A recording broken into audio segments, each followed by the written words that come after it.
Hello friends, welcome to KCI में आपका स्वागत है। फ्रेंड्स, आज मैं आपको बताऊंगा यूपी बोर्ड के 12th क्लास की फिजिक्स के पहले ही चैप्टर का टॉपिक है विद्युत बल। विद्युत बल के बारे में बताऊंगा, तो चलो फिर शुरू करते हैं।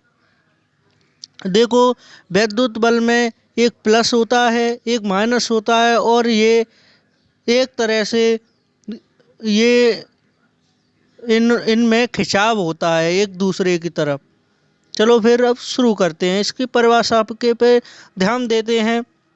देखो फ्रेंड्स, विद्युत बल विद्युत बल एक ऐसा क्षेत्र जिसमें किसी आवेश को लाने पर एक ऐसा क्षेत्र जिसमें किसी आवेश को लाने पर आकर्षण या प्रतिकर्षण की घटना हो, ऐसे क्षेत्र को विद्युत क्षेत्र कहते हैं।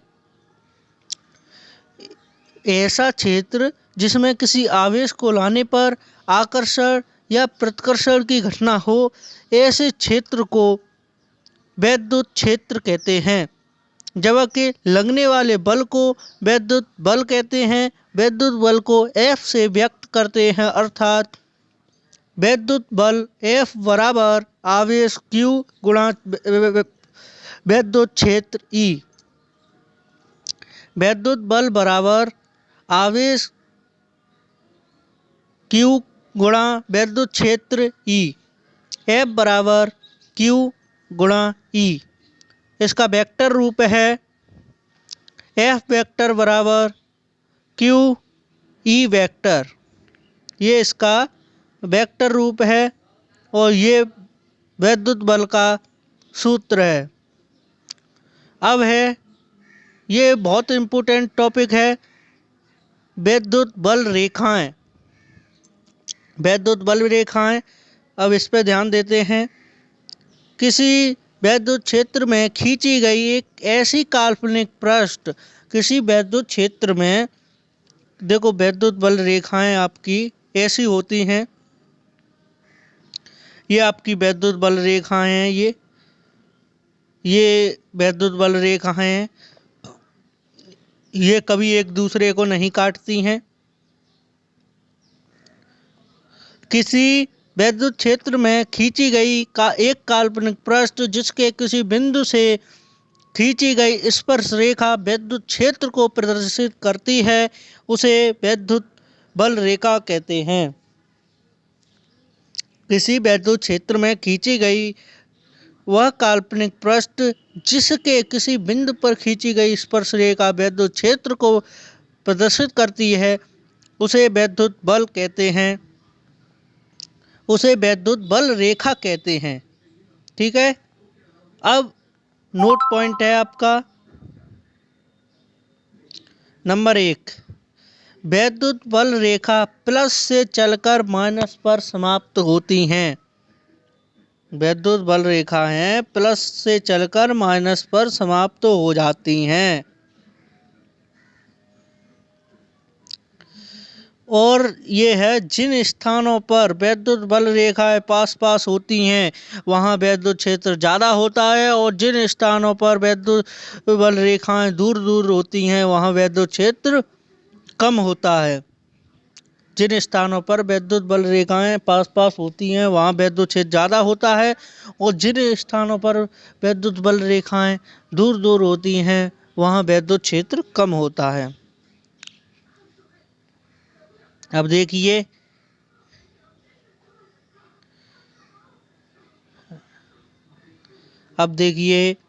यहाँ है, यहाँ विद्युत क्षेत्र बहुत कम है और यहाँ विद्युत क्षेत्र बहुत ज़्यादा है। यहाँ उससे थोड़ा कम हुआ और यहाँ इससे कम हो गया। अब नंबर 3 है, जिन स्थानों पर समांतर एवं समदूरस्थ विद्युत बल रेखाएं एक समान विद्युत क्षेत्र व्यक्त करती हैं, जैसे समदूरस्थ होती हैं वहाँ विद्युत क्षेत्र समान ही होता है। अब नंबर 4 पॉइंट है, दो वैद्युत बल रेखाएं एक दूसरे को कभी नहीं काटती। दो वैद्युत बल रेखाएं एक दूसरे को कभी नहीं काटती। यदि काटेंगी तो कटान बिंदु से दो स्पर्श रेखाएं खींची जाएंगी, जो कि असंभव है। जो कि असंभव है। अब है 5वां पॉइंट है इसी में, दो वैद्युत बल रेखाएं एक दूसरे को कभी नहीं काटती। यदि काटेंगी, यहाँ यही चौथे वाला है, तो उसके कटान बिंदु पर स्पर्श रेखाएं खींची जाएंगी, जो कि असंभव है। अब है, ये भी बहुत ही इम्पोर्टेंट टॉपिक है, विद्युत क्षेत्र की तीव्रता। एकांक परीक्षण आवेश पर लगने वाले विद्युत बल को ही एकांक परीक्षण आवेश पर लगने वाले विद्युत बल को ही विद्युत क्षेत्र की तीव्रता कहते हैं।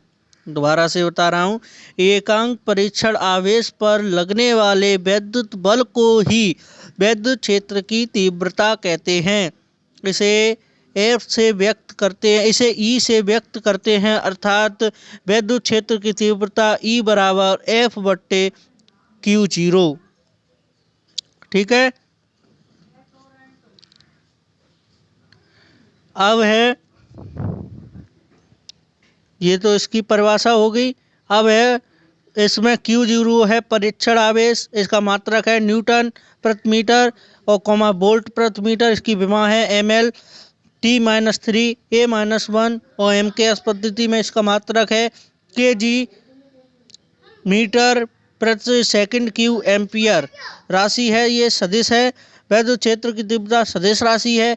ये प्लस से चलकर माइनस पर समाप्त हो जाती। चलो फिर, बिंदु आवेश के कारण विद्युत क्षेत्र की तीव्रता अथवा सिद्ध कीजिए।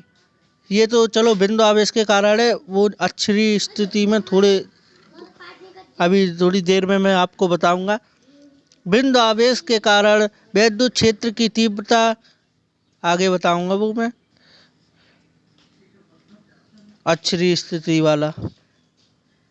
बिंदु आवेश के कारण विद्युत क्षेत्र की तीव्रता E बराबर 1/4 पाई एप्सिलॉन 0 और डॉट यानी गुणा Q/R², कूलाम के नियम से। अब इसमें कूलाम का नियम अप्लाई होगा विद्युत क्षेत्र की तीव्रता के लिए। व्यंजक विद्युत क्षेत्र की तीव्रता, माना दो बिंदु Q1 तथा Q2 परस्पर दूरी R दूरी पर रखे हैं। इन दोनों आवेशों के बीच लगने वाला विद्युत बल F है, जैसा कि चित्र में प्रदर्शित है।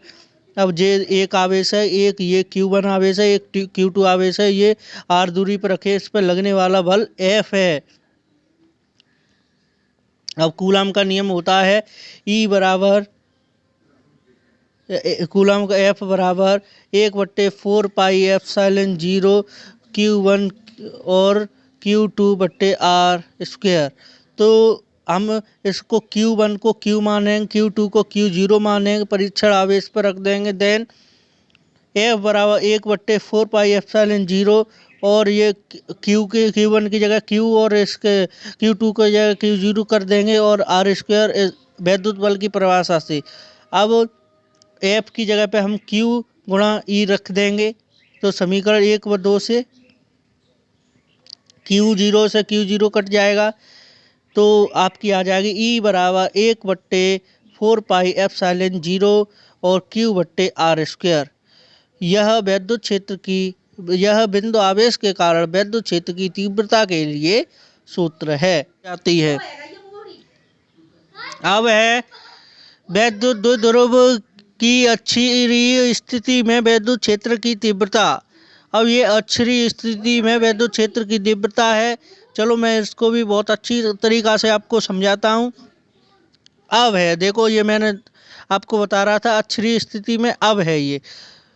अब विद्युत द्विध्रुव के कारण अक्षीय स्थिति में विद्युत क्षेत्र की तीव्रता, विद्युत द्विध्रुव के कारण अक्षीय स्थिति में विद्युत क्षेत्र की तीव्रता सिद्ध कीजिए। E बराबर 1/4 पाई एप्सिलॉन 0 या फिर एप्सिलॉन नॉट गुणा 2P/R²। तो इसमें है ये आपको ये हमको सिद्ध करके लाना है। तो है, माना कोई विद्युत, देखो पहले हम मान लेंगे माना कोई वैद्युत द्विध्रुव जो -q व +q से मिलकर बना है। एक वैद्युत द्विध्रुव होगा जो -q तथा +q से मिलकर बना है, जिसके बीच की अल्पतम दूरी, इसकी बीच की अल्पतम दूरी 2L है। इसके मध्य O से R दूरी पर एक बिंदु आवेश है, जहां अच्छी स्थिति में विद्युत क्षेत्र की तीव्रता ज्ञात करनी है। जैसा कि चित्र में देखो ये ऐसे प्रदर्शित है। एक हमने Q1 आवेश ले लिया, एक Q2 आवेश ले लिया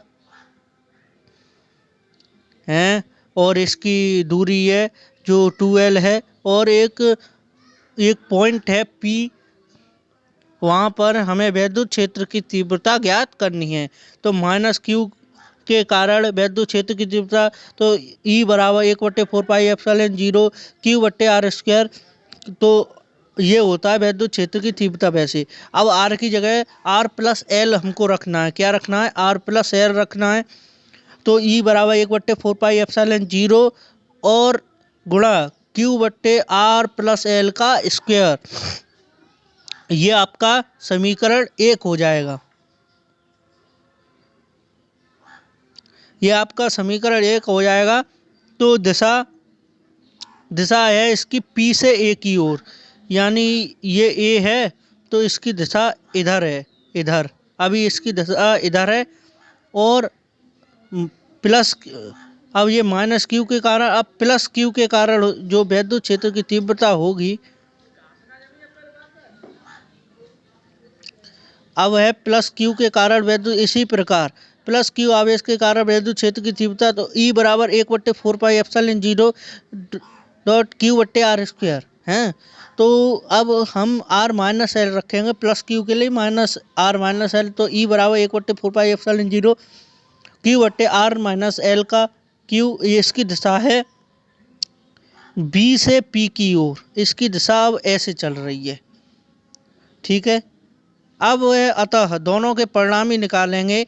E नेट हमको निकालना है, तो E2 - E1 कर देंगे। तो E बराबर 1/4πε0, इन दोनों को माइनस करेंगे, इन दोनों का, फिर हम इन दोनों का स्क्वायर वगैरह खोलेंगे। स्क्वायर खोल के हम E बराबर 1/4πε0 ये ऐसे लिखा रहने देंगे। इसमें से दोनों में से Q हम कॉमन ले लेंगे। तब अब ये हमारी एक माइनस वाली भिन्न बन गई, ऋणात्मक भिन्न बन गई। तो अब E बराबर 1/4πε0 Q। अब ये हम सॉल्व कर लेंगे। फिर यहाँ हमारे R² से और L² से ये कट जाएंगे। फिर हमारे पास ऊपर बचेगा 4L, और यहाँ 4πε0 और Q, और फिर यहाँ फिर L को हम नगण्य मानकर छोड़ देंगे। L को नगण्य मान के छोड़ देंगे। तो 1/4πε0 Q गुणा, अब यहाँ हमारा L को नगण्य मान के छोड़ देंगे। तो Q बराबर, अब यहाँ 2L रह जाएगा हमारा, और R से R² कट जाएगा। ये L को नगण्य मान के हम छोड़ रहे हैं ना, तो आपका होता है Q, ये यहाँ 2L है और Q है। अब ये आपका होता है,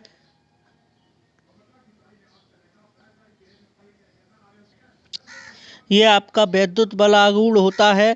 तो ये इसका फॉर्मूला आ गया। तो इसकी जगह हम P रख सकते हैं, 2P/R3। नीचे एक R कट गई, तो 4R में से 3R रह गई। तो आपका यही अच्छी स्थिति में विद्युत क्षेत्र की तीव्रता, यह आपका अच्छी स्थिति में विद्युत क्षेत्र की तीव्रता के लिए व्यंजक है, ठीक।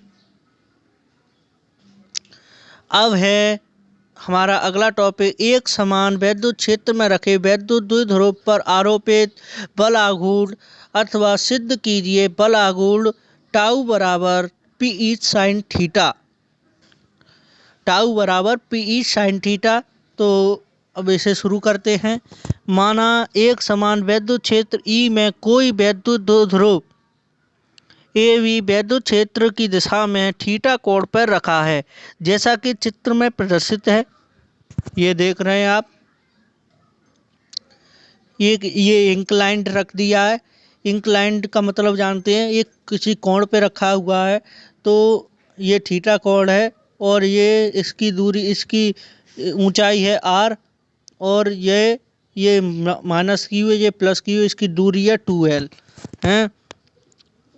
तो हमको टाउ बराबर पी साइन थीटा सिद्ध करना है। तो बल आघूर्ण की परिभाषा से, बल आघूर्ण की परिभाषा है बल गुणा घूर्णन अक्ष से लंबवत दूरी। तो टाउ बराबर एफ गुणा आर, तो एफ बराबर क्यू गुणा ई होता है।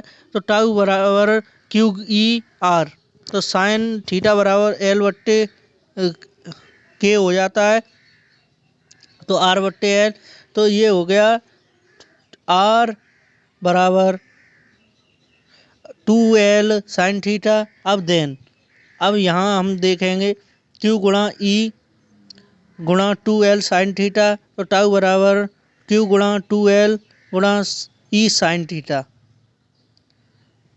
अब P बराबर होता है Q गुणा 2l होता है, तो हम 2l और Q गुणा 2l की जगह पे हम P रख देंगे, तो P ई साइन थीटा यही आपका बल आघूर्ण के लिए सूत्र हो जाएगा। फ्रेंड्स, आज की वीडियो में बस इतना।